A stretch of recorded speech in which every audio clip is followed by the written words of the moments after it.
Thank you for participating in the OPA module, Preventing Methadone Dispensing Errors and Handling Difficult Dispensing Questions. My name is Andrew, and we'll be exploring a number of high-risk processes involved in the methadone dispensing process and how we can ensure the safest possible practice for our patients and the public. As far as disclosures are concerned, I have none to declare. I'm going to start this module with a quote, and I'll read this quote from Health Canada. Methadone maintenance treatment has the potential to benefit not only people receiving treatment, but also those who are involved in delivering treatment, as well as the wider community and society as a whole. I really like this quote because it comes from somewhat of a regulatory perspective, being Health Canada. However, it does align with my personal experience as a practitioner involved in methadone and buprenorphine care. I've found this area of practice to be enormously rewarding at a professional level, with every day truly getting that sense that you're positively contributing to one's recovery.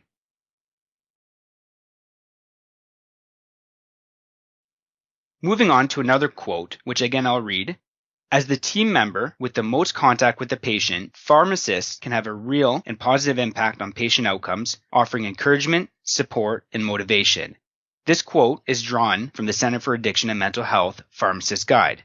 Again, this quote speaks volumes and is reflective of the very significant collaborative nature of addictions treatment. The truth is, pharmacists are most often best positioned to support continuity of care and identify both patient successes and treatment challenges at an early stage.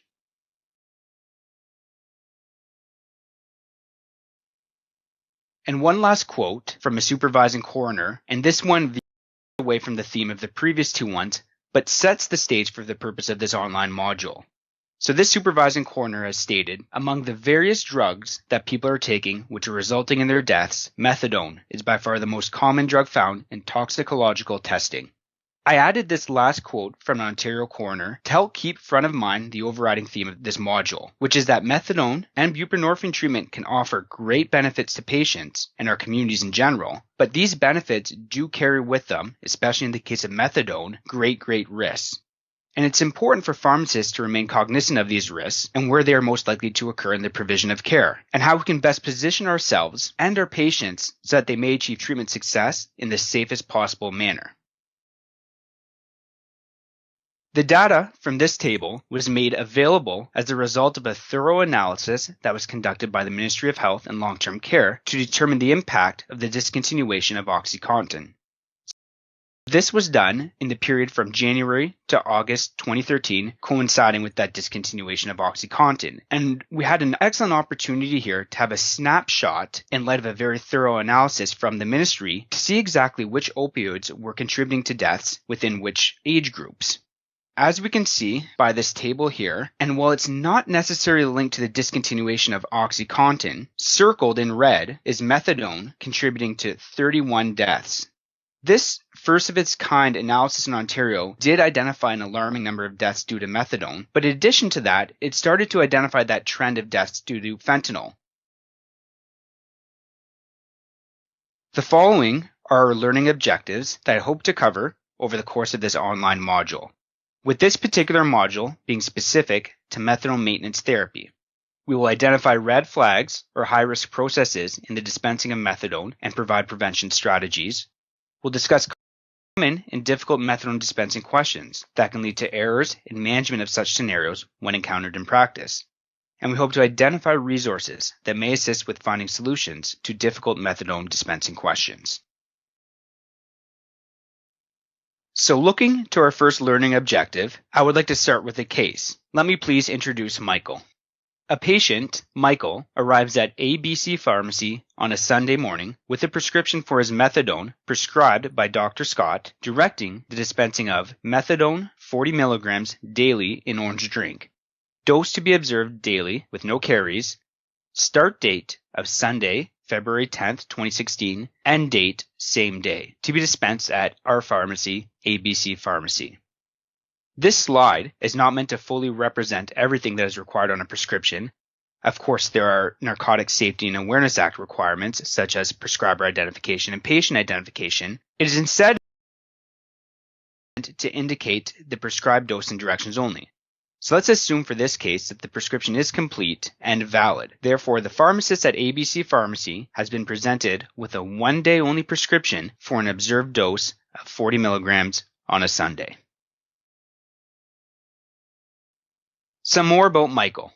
Michael is a 28-year-old male, presents well, and does not appear to be under the influence of any substances.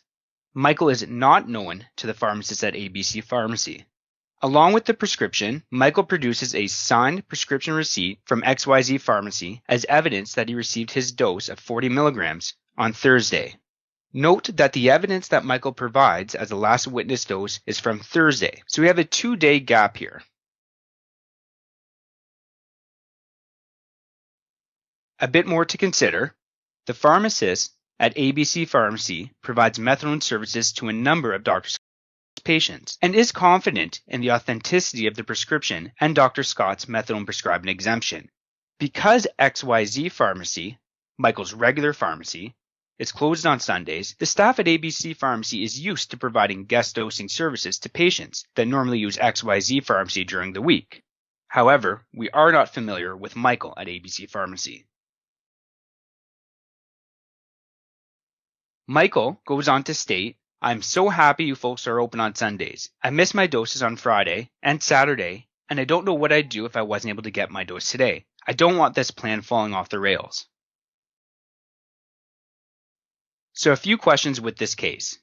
How should the pharmacist at ABC Pharmacy handle this scenario? What must he or she consider? And what further information would be helpful? Before we answer these questions, let's explore the first objective of the module a little bit further. Firstly, what is a medication error? Looking to the Institute for Safe Medication Practices, or ISMP, definition, ISMP Canada defines a medication incident or error as any preventable event that may cause or lead to inappropriate medication use or patient harm, while the medication is in the control of the healthcare professional, patient, or consumer.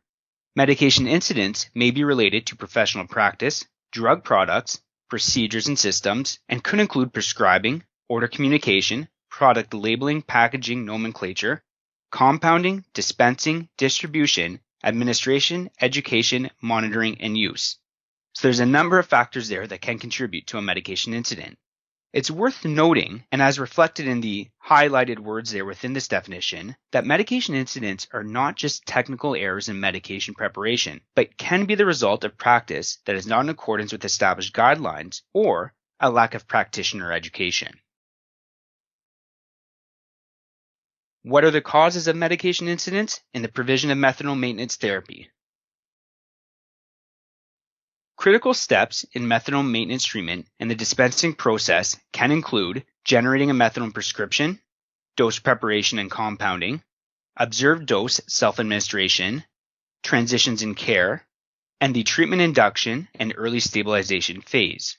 These outline what are 5 critical points in the methadone dispensing process where there is a potential greater risk of error. Over the next few slides, we'll go over each of these steps, looking at case examples where safety was compromised, errors occurred, and what could have been done differently to prevent the error. Firstly, let's look at one of the initial elements of the methadone dispensing process, which is the actual act of generating the methadone prescription. For this, I'd like to present a case analysis as published in the ISMP Canada Safety Bulletin just about 1 year ago, February 5th, 2015.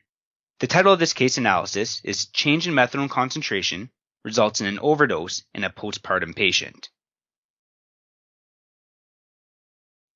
The bullets on this slide detail a summary of the case. A patient was receiving methadone, 85 milligrams daily, and was admitted to hospital shortly after giving birth to her child at home. Soon after admission, the husband noted that she was becoming increasingly delirious and agitated. After increased sedation, hospital staff did administer naloxone by IV. Despite several doses of naloxone, the patient's respiratory rate continued to drop, and this resulted in admission to the ICU. Ultimately, the new mother and baby did survive and were eventually discharged, but only after multiple interventions and an extended hospital stay. A subsequent investigation into this incident revealed that the patient's first hospital dose was 850 milligrams, 85 milliliters of a 10 milligram per milliliter methadone solution, rather than 85 milligrams, 85 milliliters of a 1 milligram solution. This was the result of a recent change to hospital methadone supply or formulary to a more concentrated product, resulting in a 10-fold overdose. An ISMP analysis of the case resulted in the following recommendations, amongst others. ISMP recommended that throughout the medication use system, methadone doses must be communicated in milligrams. This includes ensuring that patients know the dose of methadone they are receiving in milligrams and not milliliters. ISMP recommended that prescribers that generate methadone orders use words as well as numerals, so indicating 100 milligrams, but then actually writing out the word 100 in the case of a patient that's receiving 100 milligrams of methadone. Another recommendation was developing a standardized order set for hospitals and other institutional facilities that will be consistently used by all those who are authorized to prescribe methadone. While the final ISMP recommendation and bullet on this slide here refers to a standardized order set for hospitals and other institutional facilities, it is worth noting that a standard order set is currently in place in British Columbia for community-based methadone prescriptions. This slide shows a screenshot of that very standardized order set that's currently employed in British Columbia. The intent of this initiative is such that irrespective of the prescriber writing the prescription or the pharmacy receiving the prescription, by utilizing and requiring a standard template for methadone prescriptions as they do in BC, the result is that prescriptions are more clearly articulated and less likely to lend themselves to interpretation by the receiving pharmacy or pharmacist. Outlined by this slide are some general prescribing practices that may help reduce the risk of prescription misinterpretation and subsequent errors. Prescribers, as was said in the previous slide, and as per ISMP's recommendations to that incident, should clearly indicate the dose in milligrams and use both words and numerals when presenting prescriptions. Prescribers should clearly indicate both start and stop dates. They should also clearly indicate days of the week methadone ingestion must be observed and days of the week that doses may be taken home, also known as take-home or carry doses. Prescriptions can include and should include important information with respect to recent dose changes, as well as a name of the intended dispensing pharmacy, and this should be predetermined and discussed in collaboration with the patient as well as the prescriber. As I already mentioned, and as is the case for any prescription really, but that much more important for methadone because of the high risk, it's that prescriptions should never lend themselves to interpretation. And if as a pharmacist we are ever unsure as to the intent of a methadone prescription, it is our responsibility to contact the prescriber, obtain clarification, and document accordingly. The next high risk or critical step we will explore in the methadone dispensing process is dose preparation and compounding. However, as a lead-in, and reflective of the fact that we now have a Health Canada approved commercially available product, Methadose, which does carry the official indication for methadone maintenance therapy, I would like to share a reminder on Health Canada Policy 51.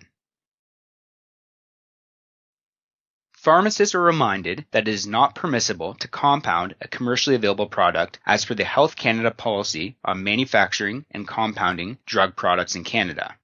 That said, exceptional circumstances do exist where compounding may be permitted. This includes a lack of product availability. However, this doesn't mean simply a shortage in one's pharmacy inventory, but rather a manufacturer backorder or absolute discontinuation for a period. A second exceptional circumstance is when a patient is unable to tolerate the commercially available product. And a decision with this, again, would be made in collaboration with the prescriber and documented accordingly.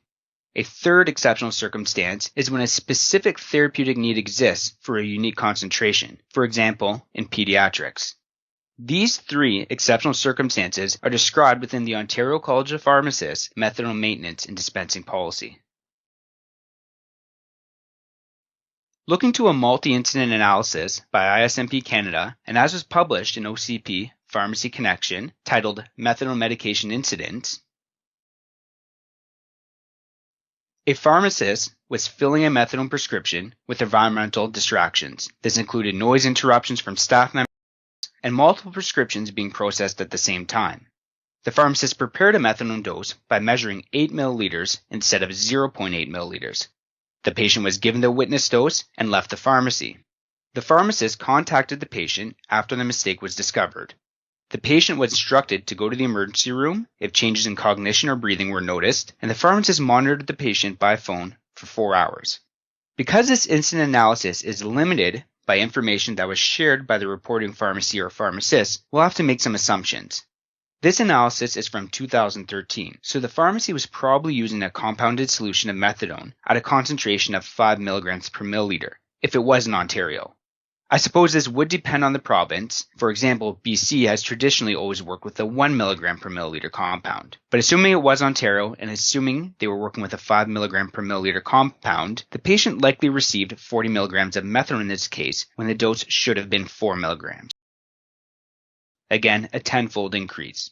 It's also worth considering how this pharmacist responded once the error was identified. The pharmacist did provide ongoing follow-up and instructed the patient to go to the emergency room, but only if there was a change in breathing or cognition. Was this appropriate? Would it have been more appropriate to direct this patient to the emergency room immediately? Again, it's difficult to answer this question as we don't have all the information in this particular case. However, it's something to think about and something we'll touch upon in a future slide. As was described within the incident, the pharmacist alluded to distractions such as noise, interruptions from staff members, and multiple prescriptions being processed at the same time as potentially leading to the error. This sounds like any typical community pharmacy. Some general strategies to employ, which can help prevent errors during dose preparation, include careful consideration to dispensary workflow, ensuring there's adequate space that's free from clutter and distractions. Looking at time management. Have we allocated sufficient time to prepare all doses? Considering starting earlier in the day and preparing doses before the pharmacy opens, as well as independent double checks of all measurements. With the introduction of methadose to the Canadian market and a shift from a compounding-based practice to full use of a commercially available product, exceptional circumstances aside, one would expect that overall methadone dispensing should be safer. And over the long term, this may hold true. But during the first few years of this transition, the risks, especially those risks in the illicit methadone market, may be higher as we shift to a more concentrated product. I've grabbed a headline here from a Globe and Mail article titled BC Methadone Dose Change Brings Risk of Overdose. Because the illicit use of street methadone, which in most cases is diverted prescribed methadone, does remain prevalent, there is significant risk to the user who may not be fully aware of the increase in concentration. This is especially true, again in British Columbia, where prior to the uptake of methadose at a concentration of 10 milligrams per milliliter, the standard compound used by pharmacies was 1 milligram per milliliter.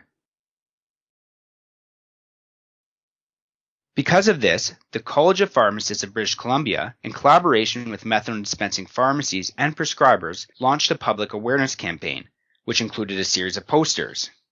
Displayed here is part of the BC Think Before You Drink awareness campaign, which was launched in early 2014 to coincide with the uptake of methadose. Switching gears, but still relevant to dose preparation, regardless of if it's a commercially available product or compounded methadone product, is that methadone doses must be accurately measured using a device that is able to deliver 0.1 milliliter increments. The reliability of graduated cylinders can vary significantly, and such devices are not suitable for accurate dose measurement. This is directly, word for word, pulled from the OCP Methadone Maintenance and Dispensing Policy. Personally, I feel strongly that a calibrated pump delivers the most accurate dose and is the safest way to meet OCP requirements. Calibrated manual pumps come in both digital and dialogue. They quite easily allow one to meet the OCP requirement of delivering a measurement of 0.1 milliliters, and they come in at a cost range of anywhere from $300 to $800, depending on the product. But they are well worth the investment, not just for patient safety, but also from an efficiency of workflow perspective. Another option that may make sense, depending on patient volume, is the fully automated METHA measure system. This system employs a computer-controlled pump that measures patient doses and is integrated with one's pharmacy software. Again, depending on patient volume, this can add enormous efficiencies to methadone maintenance practice. Our next critical step in the methadone dispensing process considers observed dose self-administration, or dose witnessing. To highlight this, let's look to a focus on error prevention case published in OCP Pharmacy Connection. A busy community pharmacy dispenses methadone to approximately 40 patients on a daily basis. The doses are all prepared together ahead of time and stored in the refrigerator until the patient arrives to consume their dose in the presence of the pharmacist. One Saturday, a 45-year-old patient arrived at the pharmacy for his observed dose of 70 milligrams of methadone.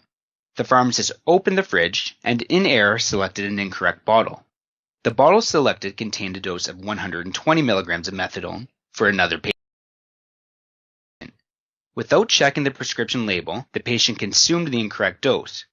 After consuming the methadone, the patient commented that the drink tasted stronger and more bitter than usual. Upon checking the label, the error was detected. As the article goes on to describe, in this case, the pharmacist encouraged the patient to seek medical attention immediately, but the patient did refuse. The pharmacist did attempt to contact the prescriber, but was unsuccessful. It was a Saturday. The pharmacist did counsel the patient to remain in the presence of others, watch for signs of toxicity, and the pharmacist remained in contact with the patient by phone. In the end, apart from some increased drowsiness, the patient did not suffer any serious side effects. The following day, the Sunday, the same patient returned to the pharmacy, the pharmacist confirmed the correct dose, and the patient consumed their correct dose of 70 milligrams. On Monday, the pharmacist contacted the prescriber to report the incident. Although the prescriber was appreciative of receiving the call, he was concerned that his emergency pager, which had been provided proactively to the pharmacist, was not contacted. The prescriber is also concerned that a dose was given on Sunday following the incident. The prescriber explained that due to the long half-life of methadone, the second dose could have been fatal, and that the Sunday dose should have been withheld until he had an opportunity to reassess the patient on Monday. Now, what best practices, which if had been followed, could have prevented this incident from occurring in the first place? Some best practices for observed doses include always asking for patient identification and making this part of the routine. Although you may know your patient, asking for ID somewhat slows down the process and allows for that check-in. It also encourages patients to remember to always bring that ID. In the event we're using a relief or locum pharmacist, perhaps another pharmacy team member that isn't as familiar with your methadone patients. Avoiding distractions and dose only one patient at a time. Engage in conversation with the patient before dosing, assessing his or her safety at the time of dosing. Have the patient tell you their dose and confirm the dose on the label. Talk to the patient after dosing to ensure complete ingestion. Work with your local prescribers and have emergency and after-hours contact information available for methadone prescribers. Be proactive in this. In the event a patient receives the wrong dose, greater than their usual dose, encourage the patient to go to the emergency room and communicate in advance of their arrival the incident to emergency room staff.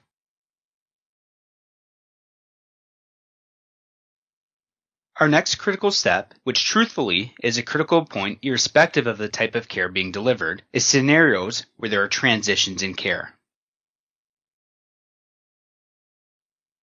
For methadone maintenance treatment, transitions in care typically include either guest dosing, hospitalization, or incarceration. During transition of care scenarios, collaboration, extra vigilance, and whenever possible, a proactive approach should be taken to reduce risk. During scenarios where guest dosing is required, as is the case for our patient Michael, which we will get back to, it's important for the pharmacies and the prescribers to plan and communicate guest dosing in advance. The regular pharmacy should provide evidence of last dose to the guest dosing pharmacy. When appropriate, prescriber emergency contact information should also be shared. If a patient is hospitalized, hospitals should have established policies and procedures for the administration of methadone. As is the case for guest dosing, ongoing communication between the hospital and the community pharmacy is required, both at admission and discharge. In cases of incarceration, communication between the community pharmacist, prescriber, and correctional staff is essential. For pharmacies that deliver doses to correctional facilities, this must be done in an auditable and traceable manner. Correctional facilities should also have policies and procedures in place to ensure the secure handling, storage, and administration of methadone. The final critical step in our list is not so much related to the dispensing process, but rather related to a critical point in care for a patient receiving methadone maintenance treatment. This being the treatment induction and early stabilization phase of treatment. During the treatment induction and early stabilization phases, patients are at a high risk of death from methadone overdose, especially during the first 2 weeks of treatment. The risk of fatal overdose during this period is almost 7 times higher than that of heroin addicts, and the risk of fatal overdose during induction phase is 98 times higher than maintenance phase. Maintenance phase being when the patient has stabilized and is on a consistent stable dose. Also, during the treatment induction and early stabilization phases, anyone involved in the care of the patient must consider that the early stabilization phase, those first few weeks of treatment, presents unique challenges for pharmacists, prescribers, and patients. Because tolerance and metabolism is variable among patients, this phase is associated with that high risk of overdose. Again, pharmacists have to closely collaborate with prescribers in monitoring for effects of toxicity and communicating anything observed back to the prescriber, as well as communicating all missed doses. It's very important for pharmacists to be aware of guidelines throughout treatment phases, as those guidelines do change depending on what phase the patient is in. So with that, it would be important for the pharmacist to be aware of course, what phase their patients are in. Reflective of guidelines, the Center for Addiction and Mental Health has published a fantastic resource and summary table entitled The Importance of Missed Doses in Methadone Maintenance Treatment, and this table is available on the Ontario College of Pharmacists website. As described by the table on this slide, which is based on the CPSO MMT program standards and their clinical guidelines, it is very important to note that the rules for missed doses during the early stabilization phase differ from when a patient has progressed to their maintenance dose. That is, during the early stabilization phase, 2 missed doses result in the cancellation of the prescription, and the patient must be reassessed by his or her prescriber. Typically, unless otherwise directed by a prescriber, during the maintenance phase, that threshold for prescription cancellation is 3 missed doses. Additionally, and unique to the treatment induction and early stabilization phase, is that doses cannot be increased until the patient has had the same dose for 3 consecutive days. So close collaboration with the prescriber is required, and as in dispensing methadone, pharmacists should always be aware of what phase the patient is in over the course of their treatment.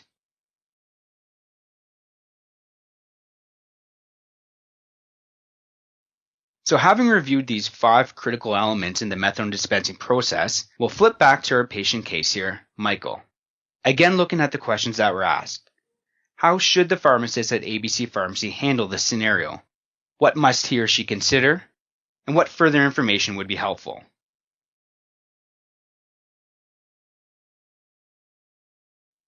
A reminder of what we do know. We've been presented with a prescription directing the dispensing of 1 40 mg guest dose, today being Sunday, at our pharmacy, ABC Pharmacy. Michael missed his dose at XYZ Pharmacy on Friday and Saturday, but he does have evidence, a signed prescription receipt, of having received the dose, 40 mg, on Thursday at XYZ Pharmacy. Michael is not known to the pharmacy team at ABC Pharmacy, and the prescriber, Dr. Scott, is not available at his office, and XYZ Pharmacy is closed, which of course is why Michael is guest dosing at our pharmacy.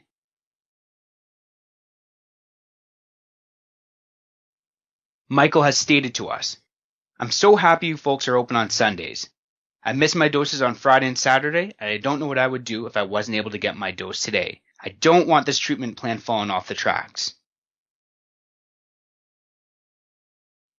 So in further dialogue with Michael, us, the pharmacists at ABC Pharmacy, were able to learn that Michael has just started his treatment 10 days ago and recently actually increased his dose to 40 mg from 35 mg. Now, assuming we, the pharmacists at ABC Pharmacy, are confident that the prescription is authentic, that Michael is able to provide appropriate photo ID and is willing to sign a treatment agreement, is Michael able to receive his dose today at ABC Pharmacy? Looking at that red stop sign in front of our methadone measuring device, the answer certainly would seem to be no. And because Michael has just started his treatment 10 days ago, and the fact that his dose has just recently been increased from 35 milligrams to 40 milligrams, the pharmacist at ABC Pharmacy should recognize that Michael is in the early stabilization phase. And therefore, all information considered, the pharmacist should not dispense Michael's Sunday dose. Reflecting back to the guidelines and noting that Michael has missed 2 consecutive doses, Friday and Saturday, during the early stabilization phase, he is not able to receive his dose for these reasons.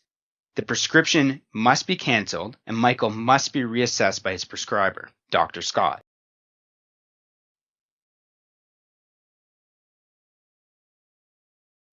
So we've made the decision that Michael cannot receive his dose of methadone today. But what can we do for Michael? We can explain to him what the risks are if he were to receive his dose of methadone.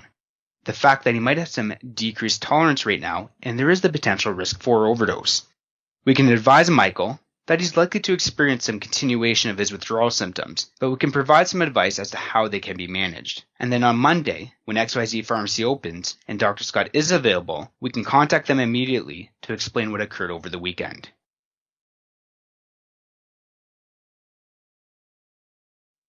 So how could this scenario with Michael have been prevented, and what would have helped? Certainly proactive communication by Dr. Scott and XYZ Pharmacy would have been very helpful.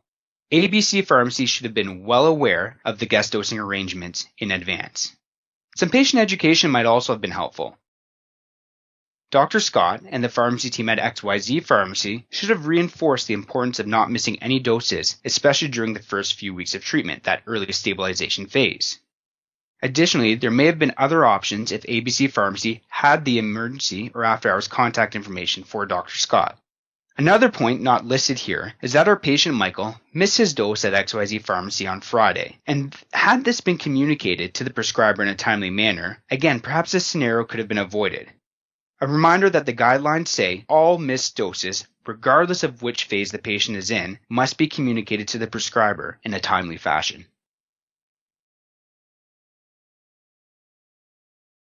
Moving on to the next learning objective of this module, and while by no means comprehensive, I'd like to take a look at some common and difficult methadone dispensing questions that can lead to errors, and how to best manage these scenarios when encountered in practice.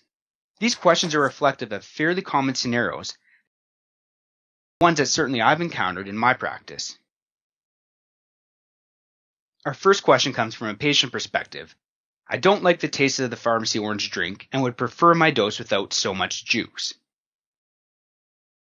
Looking directly to the OCP policy on dispensing methadone, all doses of methadone must be diluted to 100 milliliters using a vehicle such as orange-flavored Tang or some other similar drink, and this is to reduce the risk of injection and diversion.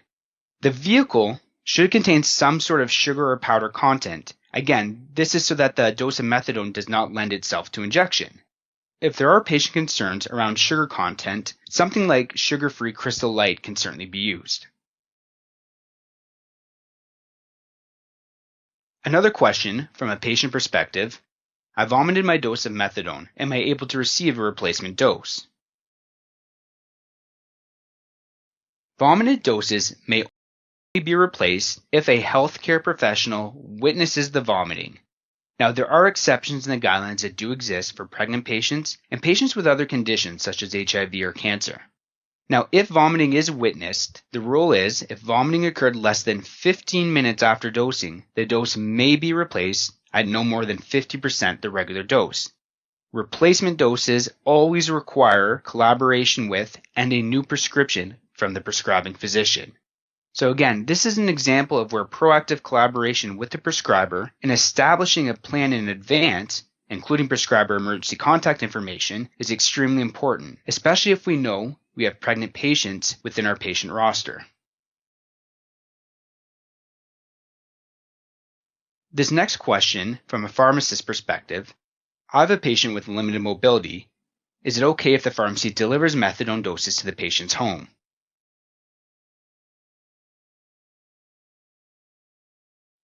While not explicitly described in any guideline or policy, I think looking to our colleagues and best practices, methadone deliveries should only take place in exceptional circumstances, where the pharmacist has collaborated with the prescriber and they've determined that delivery of methadone doses is really the only option to ensure continuity of care.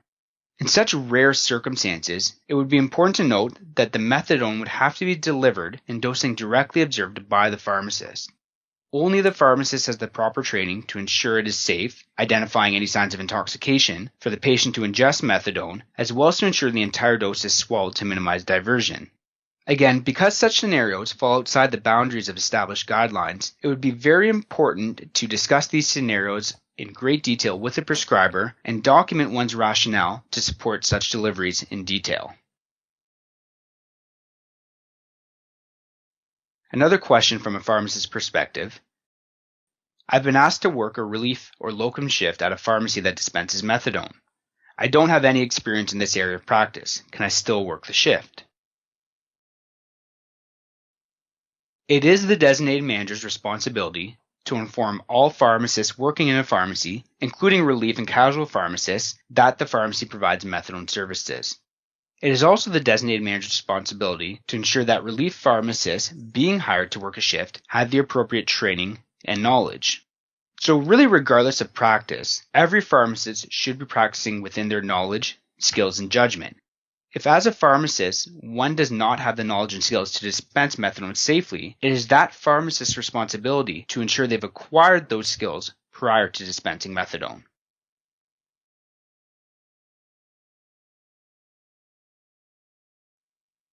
Moving on to our final learning objective, which is to identify resources that may assist with finding solutions to difficult methadone dispensing questions.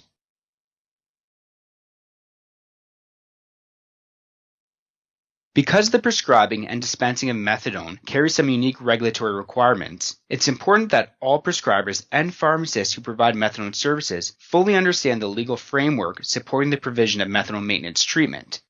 These regulatory resources include OCP's Methadone Maintenance Treatment and Dispensing Policy, the OCP Fact Sheet, Key Requirements for Dispensing Methadone, as well as the OCP Methadone Practice Tools. And this comes from a section within the Practice Tools area of the OCP website where there's a collection and number of resources to help guide pharmacists in their delivery of methadone maintenance services. Additionally, because of the high risk to patient and public when delivering methadone maintenance therapy, pharmacists are required to have intimate knowledge of the guidelines describing most appropriate practice. It's also important to note that OCP's Methadone Maintenance and Treatment Policy require pharmacies that dispense methadone to have a current copy of the following guidelines at their pharmacy.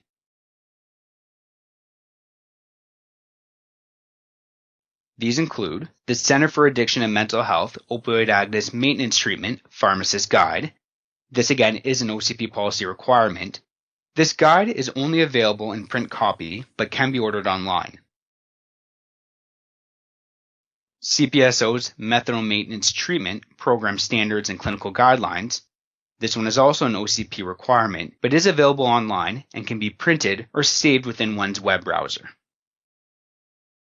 CPSO's policy, Methadone Maintenance Treatment for Opioid Dependence, again, an OCP policy requirement for pharmacists. This one, like the other CPSO resource, is also available online and can be printed or saved within a web browser. The Ontario Pharmacists Association also has a number of resources, including best practices, online modules, live webinars to support pharmacists in the care they provide when dispensing both methadone and buprenorphine. These resources are available via the OPA website and are available to all pharmacists. There's no charge for these resources as they're funded by the Ministry of Health and Long-Term Care, and they can be completed at one's own pace. Another resource is the CPSO Methadone News. This is an e-newsletter that's delivered to one's email box by CPSO. It includes guideline updates, some Q&As, upcoming continuing education opportunities, but it's available to pharmacists as well, and one can sign up for it on the CPSO website.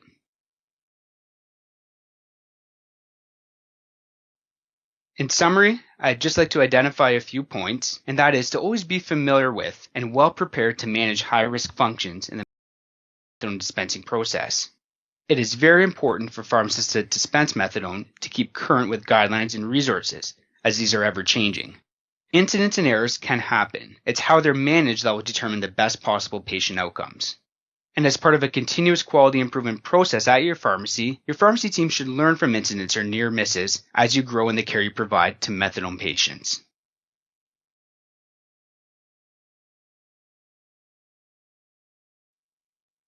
Thank you for joining me for this module, and I truly do hope that everyone has been able to take away one message that they can employ in their practice, ultimately leading to enhanced patient care and safety.